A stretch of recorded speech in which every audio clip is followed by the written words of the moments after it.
Ano nga ba ang magiging epekto sa isang lalaki ng hindi mo paghahabol? Mga kamamay, lagi kong sinasabi sa inyo to ha, huwag na huwag kayong maghahabol sa mga lalaking yan kasi nakakababa yan ng value. Oras na maghabol ka sa kanila, gagawin ka nilang alipin. Oras na maghabol ka sa kanila, hindi ka nila bibigyan ng respeto at totoong pagmamahal. Kamamay, totoo ba yun? Totoo ba yun? Sinasabi mong pag hinabol namin sila, hindi kami makakaramdam sa kanila ng respeto? Hindi sila magiging tapat? Hindi sila magbibigay ng totoong pagmamahal? Yes, mga kamamay.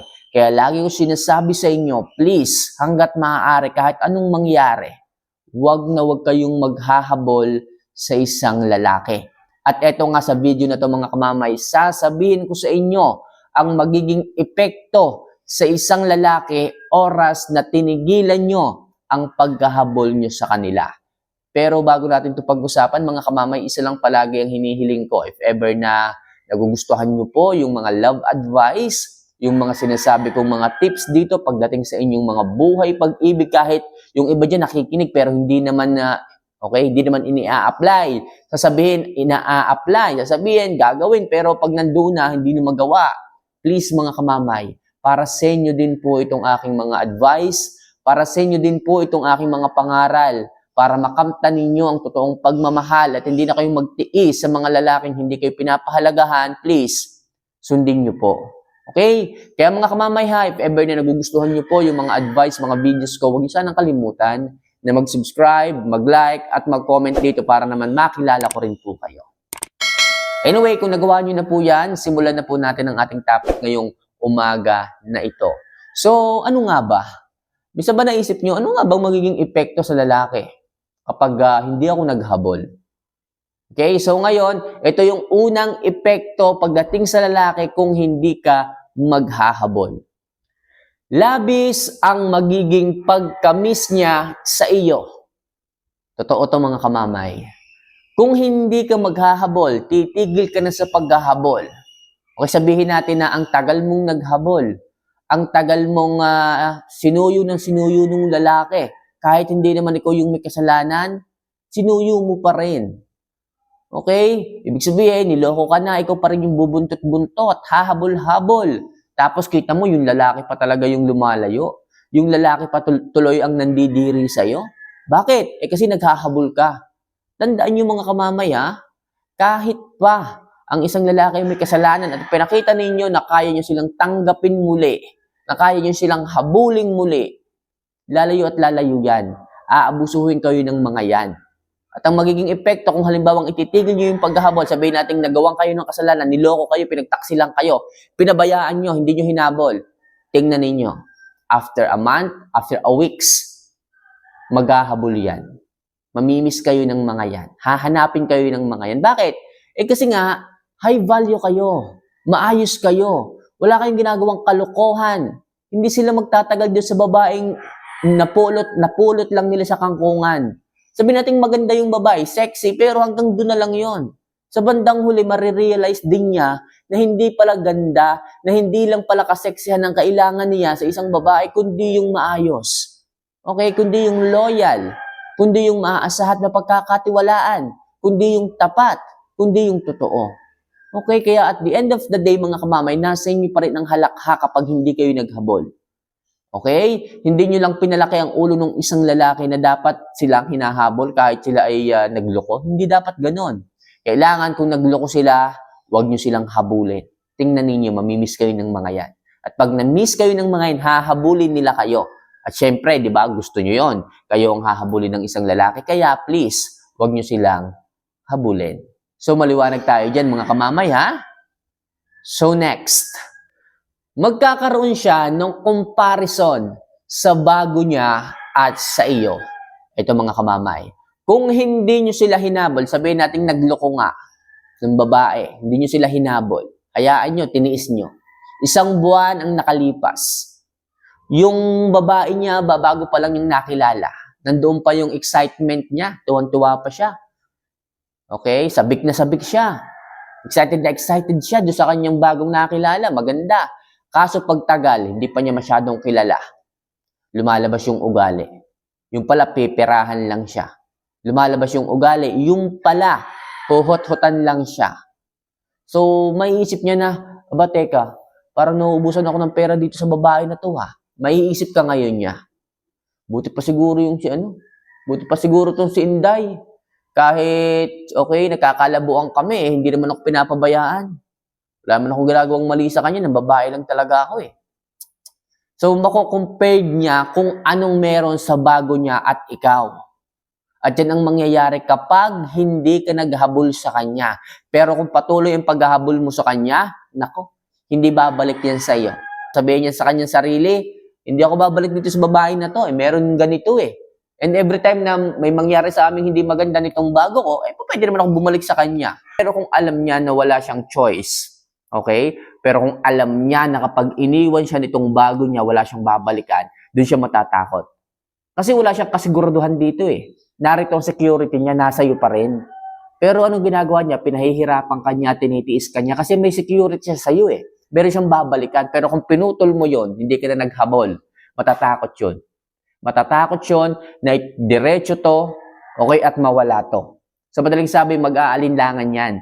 Kailangan ko bang ituloy ito? Kasi pagka itong aking pinili, baka mamaya magkalabuan kami nito, mawawalan ako ng high value babae. Kaya mag-iisip siya, malilito siya. Yun ang magiging epekto kapag hindi ka naghabol. Malilito siya hanggang sa ma-realize niya na nasa iyo ang security, na nasa iyo ang pasya, na nasa iyo ang desisyon, na dapat ikaw yung kanyang babalikan. Kaya napakaganda mga kamamay na wag kang maghahabol para maliwanagan ang utak, ang isipan ng isang lalaki. Okay? So maliwanag tayo dyan mga kamamay ha? So next, bababa bigla ang pagtingin niya sa kanyang sarili at yung pagmamalaki. Ito yung pride mga kamamay. Yung pride ng isang lalaki biglang bababa. Yung tingin niya sa kanyang sarili na akala mo kung sino, na akala mo habol ka ng habol, na akala mo kahit saan siya makarating, hahabulin mo. Okay, yung tipong patay na patay ka sa kanya. Mga kamamay, ito na yung pagkakataon. Na tipong marirealize mo na wala naman talagang ginawang maganda itong lalaki na ito eh. Bakit ko nga ba ito hinahabol? Kaya wag niyo nang habulin pa mga kamamay. Kung X na yung lalaki, X na. Wag niyo nang kung ano-ano pang iisiping mga dahilan para manatili. Kung kita niyo na wala namang ginagawang maganda sa inyong relasyon, itigil niyo na. Huwag nyo nang habulin, pabayaan nyo na. Sigurado ako mga kamamay, yung mga lalaking pinapabayaan na ganyan, sila din yung makaka-realize ng lahat-lahat sa kanilang sarili. Marirealize din nila na, wala nga pala akong ginawang tama dito. Okay? Lagi nyo sinasabi sa akin, kamamay, gwapo eh. Kamamay, macho eh. Wala yan. Bonus na lang yan mga kamamay. Macho nga, gwapo nga, sinasaktan ka naman. Okay, nandyan nga yung mga katangian na hindi mo makita sa ibang mga lalaki, panlabas na kainyuan, pero okay, hindi naman maganda ang trato sa iyo. Kapag kaganon mga kamamay, huwag niyo na po silang habulin. Sa ganyang paraan mga kamamay, bababa bigla ang pride ng mga yan. Okay? Makikita niya kung ano ang kulang sa kanyang sarili, ano ang wala sa kanya. Kasi minsan, lumalakas ang loob ng mga yan eh. Lumalakas ang loob ng mga lalaki dahil alam nilang naghahabol ka sa kanila. Pero kung alam nila na po pwede silang mapabayaan, maiwan, okay? Matatakot ang mga yan. Bababa ang pride ng mga yan kasi mag-iisa sila eh. Huwag niyong pakitaan mga kabamay ng dahilan para magtaas sila ng pride sa inyo. Yung tipong sila pa, yung parang agrabyado sa inyong relasyon, kumakaasta. Nakakala mo sila yung provider. Nakakala mo sila yung walang ginawang mali. Sila yung walang ginawang masama. May mga ganyang lalaki at maraming mga lalaki ang ganyan. Kaya please mga kamamay, kung alam ninyo, kung matitimbang ninyo na talagang halos problema na ang dala ng lalaki na to sa inyo, na stress na kayo, sumakit na ang ulo ninyo, naubusan na kayo ng pera, eh dapat huwag na kayong maghabol. Alam niyo namang siya ang puno at ugat ng lahat ng inyong pagkababa, lahat ng inyong pagkabagsak, lahat ng inyong problema, bakit gatong hinahabol nyo pa? Huwag na po mga kamamay. Okay, respeto na lang sa inyong sarili. Mahalin nyo naman ang inyong sarili. Hindi lamang siya ang isda sa dagat. Tatandaan nyo yan mga kamamay. Kung okay siya sa inyo, okay sa inyo yung ganyang ugali, ano pa pag nakita mo yung totoong tao para sa'yo? Di ba sasabihin mo, dapat noon pa pala, bitawa ko na yung lalaki na yon. Dapat pala, pinabayaan ko na talaga yung lalaki na yon. E di sana maaga mong nakilala itong bago mo. E di sana maaga mong nakilala yung lalaking babago ng iyong buhay talaga. Kaya please mga kamama, yung paghahabol ninyo, tigil-tigilan nyo na dahil makakatulong yan sa lalaki upang bumagsak ang pride niya sa kanyang sarili. So next, dito unti-unti mong mararamdaman ang effort niya. Kamamay, totoo ba yan? Totoo ba yung narinig ko? Mararamdaman ko muli ang effort niya? Yes po mga kamamay. Bakit? Kasi kung high value ka talaga mga kamamay, wala kang ginawang mali. At least, okay, wala kang ginawang mali. Ang ginawa mo lang, hinayaan mo lang siya dahil alam mo na toxic na talaga siya, makikita mo at mararamdaman mo. After a few days, sabihin na natin isang buwan, makikita mo muli, mararamdaman mong muli ang effort niya. Kamamay, paano mangyayari yun? Pwede bang ipaliwanag mo sa akin? Siyempre mga kamamay, kung alam niya sa sarili niya, okay, na toxic siya, makikita niya yung mga high value babae at ikaw yon. Diba? Kaya lang naman sila lumalayo. Kaya lang naman sila hindi nagpaparamdam. Eh dahil meron pa silang, alam yun, mapupuntahan. Pero kung magkakaproblema yon, kasi nga, bago pa lang, pinagpalit ka, hindi mo hinabol, marirealize niya na hindi pala tama yung kanyang pinili. Muli niyang mararamdaman yung kawalan. At muli mo ring mararamdaman yung effort niya. Kasi malalaman mo na nagkamali siya eh. Mali siya ng desisyon, mali siya ng piniling babae, yung pala peperahan lang siya. Muli siyang babalik sa'yo. At sa muli niyang pagbabalik, diyan ulit siya iipis-ipis. Magpaparamdam dahil alam niya na marupok ka sa kanya. Dahil alam niya na siya ang kahinaan mo. Mag-e-effort muli yan. Okay? Magpaparamdam muli ng pagmamahal. Kuno, hindi pa natin sigurado bakit nga siya naghanap ng iba kung totoong mahal ka, diga? So, hayaan mo siyang humabol. Hayaan mo siyang pahirapan. Hayaan mo siyang magtiis muli. Hayaan mo siyang mahirapang kunin muli ang oo mo. Sa ganyang paraan, dalain mo kamamay. Dalain mo siya sa muli niyang pagbabalik. Sa muli niyang pagpapakita ng effort, mas pahirapan mo siya. Dahil hindi niya alam kung ano ang sakit ng paghahabol mo noon. Gano'ng kahirap ang paghahabol mo noon. Kaya please mga kamamay, sa muli mong paglayo at hindi paghahabol, muli naman siyang babalik at magpaparamdam ng kanyang effort. Yan ang epekto niya sa lalaki. And last, unti-unti niyang mararamdaman ang halaga mo at unti-unti rin siyang maghahabol. Ito nga sinasabi ko sa inyo mga kamamay, kung hindi ka maghahabol, siya ang maghahabol. At yan ang dapat na nangyayari sa isang relasyon. Kung sino yung may kasalanan, siya yung dapat maghabol. Hindi yung kagaya ng ginagawa ninyong sila nang yung may kasalanan, kayo pa ang nagmamakaawa, kayo pa ang naglulupagi dyan na huwag iwanan. Sa ganyang paraan mga kamamay, kapag hindi kayo nagpakita ng concern, ng paghahabol, ng pagmamakaawa sa kanya, sa bandang huli mga kamamay, dyan may isip ng isang lalaki ang lahat na dapat pala ikaw ang kanyang pinahalagahan.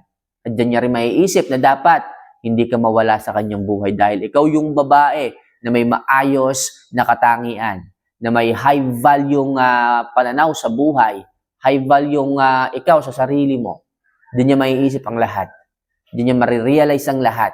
Unti-unti niyang makikita ang halaga mo at syempre dyan na rin mag-i-start na habulin ka. Kasi bago niya makitang may kasama kang iba, maghahabol muna yan. Sigurado ako. Okay, so yan lang muna sa ngayon mga kamamay, mga kailangan niyong gawin upang makita niyong epekto sa isang lalaki nang hindi niyo paghahabol. For more video and love advice na kagaya nito mga kamamay, huwag niyo sanang kalimutan na mag-subscribe, mag-like at mag-comment din po dito para naman makilala ko rin kayo. O so paano mga kamamay? See you for our next vlog. Mahal ko po kayo. Paalam.